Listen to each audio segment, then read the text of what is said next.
অনেকদিন আগে দেখছি এগুলো।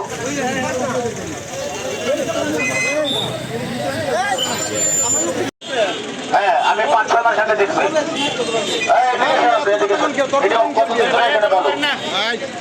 কথা বলো কেন?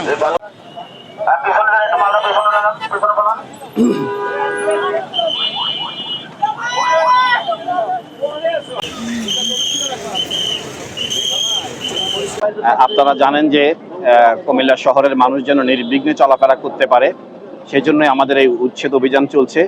এই উচ্ছেদ অভিযানটি আমাদের অব্যাহত থাকবে। আর আমরা যখনই উচ্ছেদ করে যাই, আপনাদের যে প্রশ্ন সেটি হচ্ছে কিছুক্ষণ পরেই আবার হকাররা রাস্তায় নেমে আসে। এটি কোনোভাবেই সম্ভব হবে না। হয়তো তারা এখন গতকালকে স্বল্প সংখ্যক কিছু হকার রাস্তায় নেমে এসেছিল, তারপরে আবার আমাদের অভিযান সাথে সাথে শুরু হয়েছিল, পরবর্তীতে তারা আবার চলে যায়। কিন্তু আমরা মানবিকতা দেখাচ্ছি, মানবিক কারণে এখনো আমরা কিন্তু তাদের সম্পদগুলোকে ড্যামেজ করছি না। কিন্তু আজকের পরে যদি এরকম কোনো আচরণ কেউ করতে যায়, তাহলে কিন্তু ইতিমধ্যে আপনারা শুনলে খুশি হবেন, কুমিল্লা সিটি কর্পোরেশনে আমরা ম্যাজিস্ট্রেট পেয়ে গিয়েছি, ম্যাজিস্ট্রেট নিয়োগ দেওয়া হয়েছে। আগামী রবিবারের মধ্যেই তিনি জয়েন করবেন এবং আমরা ডিসি অফিস থেকে এখন আমরা ম্যাজিস্ট্রেট নিয়ে নিচ্ছি। তো ওনারা আমাদেরকে, জেলা প্রশাসন আমাদেরকে ম্যাজিস্ট্রেট দিয়ে সহযোগিতা করছে, পুলিশ প্রশাসন আছে, র্যাব আছে আমাদের সাথে। আমরা সকলের কাছে অনুরোধ করব, আপনারা অতীতের যে অভিযানের সাথে বর্তমান অভিযানকে তুলনা করবেন না।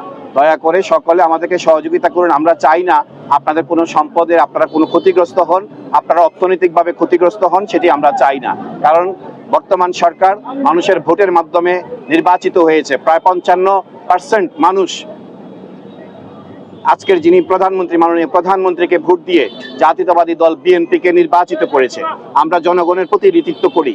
আমরা চাই না আমাদের নেতৃত্বে থেকে কেউ ক্ষতিগ্রস্ত হোক, অর্থনৈতিকভাবে কেউ ক্ষতিগ্রস্ত হোক, সেটি আমরা চাই না।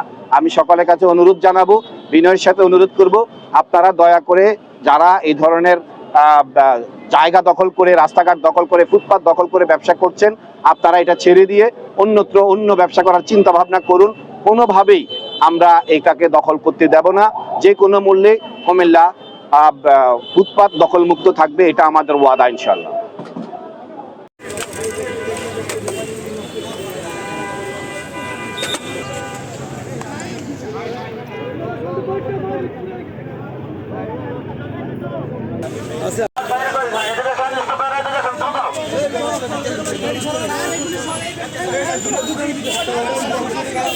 সিটি কর্পোরেশন আইন 2009-এর 92 নম্বর যে ধারাটা আছে, সেই ধারা অনুযায়ী সেখানে বিস্তারিত তফসিল 5-এ বিস্তারিত বর্ণনা করা আছে যে সিটি কর্পোরেশনের আন্ডারে কি কি করা যাবে আর কি কি করা যাবে না।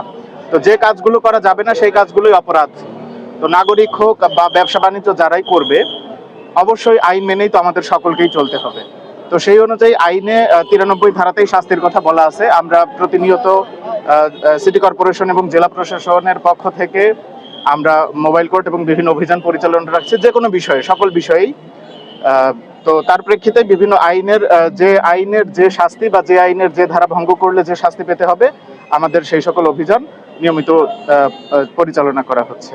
ধন্যবাদ।